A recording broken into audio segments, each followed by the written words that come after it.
So I've fallen behind in my reviews for Star Trek Picard, so I figured I'd merge my reviews for episodes 7 and 8 together. The episode Nepenthe, which sounds like Rurapenthe, and Broken Pieces.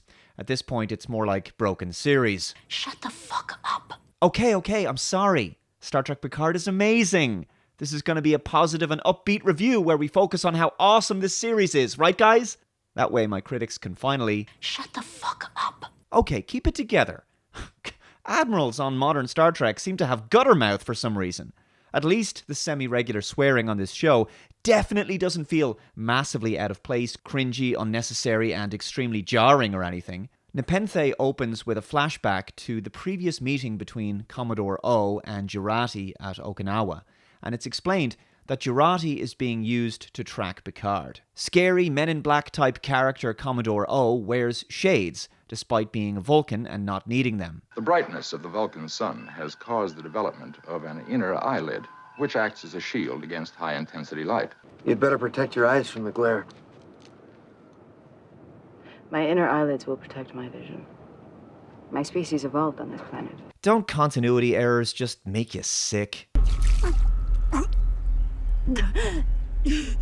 Whoa, I didn't mean literally. And then Hugh is interrogated by incest Romulan woman on the Borg cube to get the location of Picard and Soji, and once again the show demonstrates how current Star Trek no longer values humanoid life as they execute a bunch of ex-drones for no reason. Meantime, Rios and co. try to escape the Borg cube tractor beam. They leave Elnor behind on the cube, and he decides to protect the ex-drones with Hugh. So Picard and Soji are on Nepenthe, a planet where Troy, Riker, and their daughter live. Now, to get the bad stuff out of the way first, because everyone has to be a bit tortured, traumatized, and broken in modern Trek, carrying, massive amounts of baggage, one of Troy and Riker's kids, Thaddeus, their son, he died from a condition that could have been cured if it were not for the synth ban. It's fairly contrived, to be honest, and also unnecessary. Not everybody in the universe has to be affected by the recent political events within the Federation. Anyway, I actually really liked the Picard, Troy, and Riker scenes. It was great seeing them back together. Marina Sirtis and Jonathan Frakes did very well with what they were given. And Riker was a real joy again, a warm father figure and a family man, and also the only person who was genuinely positive and upbeat so far in this show. I liked when he shouted "Shields up" to his house's internal computer. It reminded me of the old Riker from TNG. Too bad he was saying it to his house and not on the bridge of the Enterprise. Man, this really isn't the TNG spin-off miniseries that fans wanted. They wanted the crew back on the Enterprise. Anyway, there's some nice reunion scenes here, some great dialogue, fantastic acting, and genuinely I can't complain about the Riker-Troy-Picard scenes on the planet. Except for the fact that Soji throws a tantrum and pushes Picard, an elderly man that she could probably have snapped in two. Admittedly, he was being out of character and unnecessarily antagonistic towards her, and she's having a hard time trusting him. Jurati is having a meltdown on Rios' ship, and she gives us another F-bomb. 'Cause you can't have enough of those in modern Star Trek. They're on the run from Swindon Spock, who's tracking them down. Also, Hugh dies in a pointless and gruesome way because that Romulan chick throws a knife at his neck. Oh man, this show is basically just Game of Thrones light in space. So depressing. Dave, stop complaining. Why can't you turn off your brain? Stop analyzing. Just watch the episode and get excited for next episodes. Oh, sorry, of course. Star Trek Picard rocks, greatest Trek show ever, second only to Star Trek Discovery. I love this show. I hope my enthusiasm comes across in my voice. Anyway, the other scenes with Raffi and Jurati are just top drawer dialogue and character progression. Whoa. Oh. Yeah, that was pretty much my reaction to this episode as well. Rios thinks that Raffi has a tracking device in her, but as we know, it's Jurati. Bloody hell. This show can be a real tough watch sometimes. Meanwhile, back on the Borg cube, Elnor calls 7 of 9 for help, and that takes us to episode 8, Broken Pieces. The episode opens with another flashback, this time to a planet called Aya, the Grief World, and a bunch of female Romulan Jad Vash women led by Commodore O. They stand around in a circle while she delivers a speech about some stuff that sounds cryptic, and generally a bit all over the place, to be honest. So they all hold on to a part of this green, fiery-looking circular energy railing. That's about the best way I can describe it. And they have horrific visions. One of the shots is of an android who morphs into Data. A few of them go mad. One woman even shoots herself in the head. This is basically my reaction after watching every episode of Star Trek Picard. And a couple of people, they hit themselves over the head with rocks to kill themselves. Bloody hell! Modern television really is in a bad place when a franchise like Star Trek, that once had an optimistic and hopeful vision of the future, has fallen so far. All of these shocking and horrific scenes, whether it was beheadings in one of the previous episodes, seizures, gore, graphic violence, whatever it is, it's all meant to shock, like a car crash that you can't look away from. It's like this kind of violent pornography.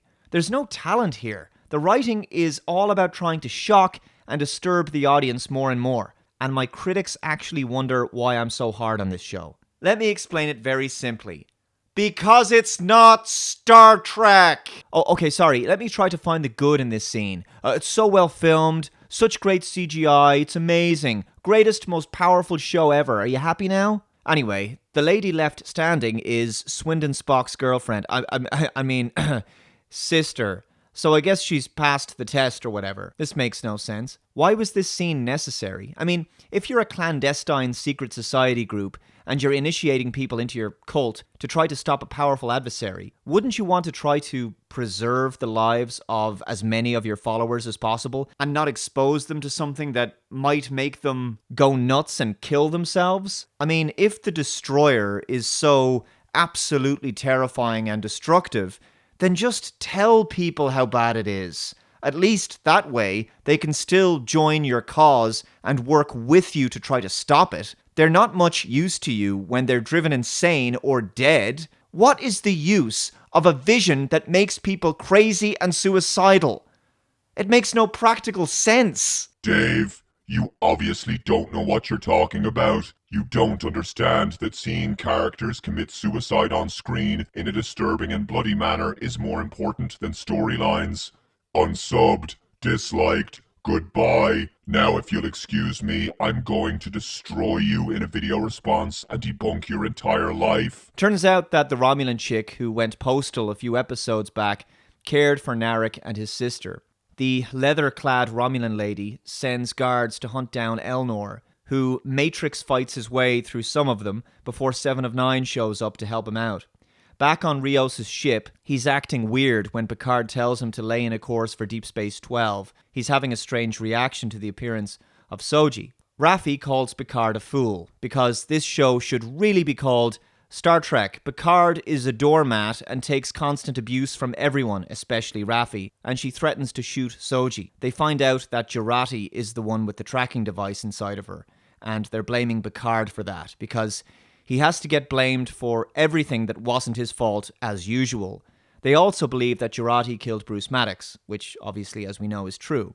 And then Picard has to have a holographic conversation with the Meryl Streep lookalike Admiral with the gutter mouth. Sheer fucking hubris. Anyway, she agrees to send a squadron of ships to rendezvous with Picard at DS-12. And she says this. Shut the fuck up.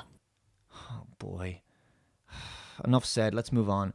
So 7 starts to make the cube regenerate and the Borg start to come alive. There's also this filler subplot about some inexplicable alcoholic-infused meltdown that Rios has, so Raffi talks to his various holographic counterparts to try to figure him out. Credit goes to Santiago Cabrera. He's very versatile in the various holographic roles, and though I think his Irish accent needs some work, he's generally very good at doing voices. Anyway, the scene is just long-winded and we learn very little.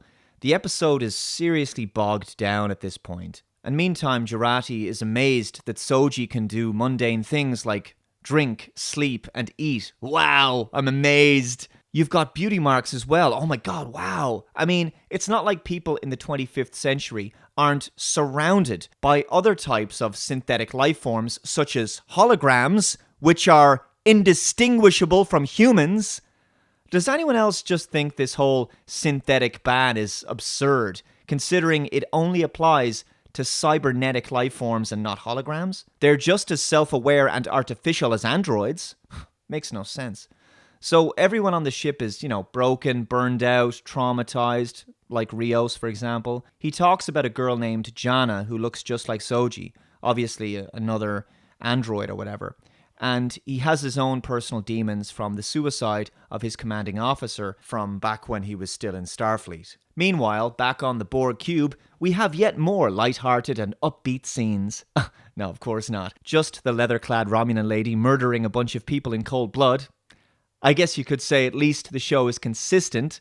So 7 of 9 connects into the other drones. Basically, she makes a micro-collective to control them. But the Romulan lady is prepared for her, and she has them sucked out into space. So much for that idea, I guess. Jurati apologizes to everybody on Rios' ship and drops yet another unnecessary F-bomb.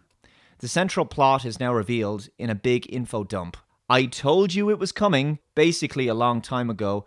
A group of Romulans realized that synthetic life could eventually evolve and become super dangerous, and if it reaches a certain threshold, someone really scary shows up. So the Zhat Vash want to terminate all synthetic life. I mean, seriously, that's the story? Like, that's it? That's... Oh, man. How unoriginal is this plot? I mean, how many sci-fi plots about self-aware machines turning evil and taking over the world have we seen at this point? Commodore O is half Romulan and half Vulcan, and she was involved in the Mars attack. Although how Raffi and the crew were able to put all of these details together wasn't clear to me. There seemed to be a lot of logical jumps made. The crew just suddenly has most of the information about the bad guys, but I still don't know how they arrived at these conclusions. It seemed a bit convenient. I guess we just have to take their word for it. Soji finds a transwarp conduit that leads back to her homeworld, and that's where they fly off to, and the episode ends. Narek appears to still be in pursuit. Well, I've said it before, that Voyager seemed to be stuck in third gear for much of its run, even though I liked Voyager. But so far, after 8 episodes, Star Trek Picard remains stuck in a dull, depressing, bleak idyll, and shows no signs of getting out of it. The good news is, we've only got 2 more episodes left. Let me know your thoughts in the comments below, and I'll catch you next time. Bye-bye.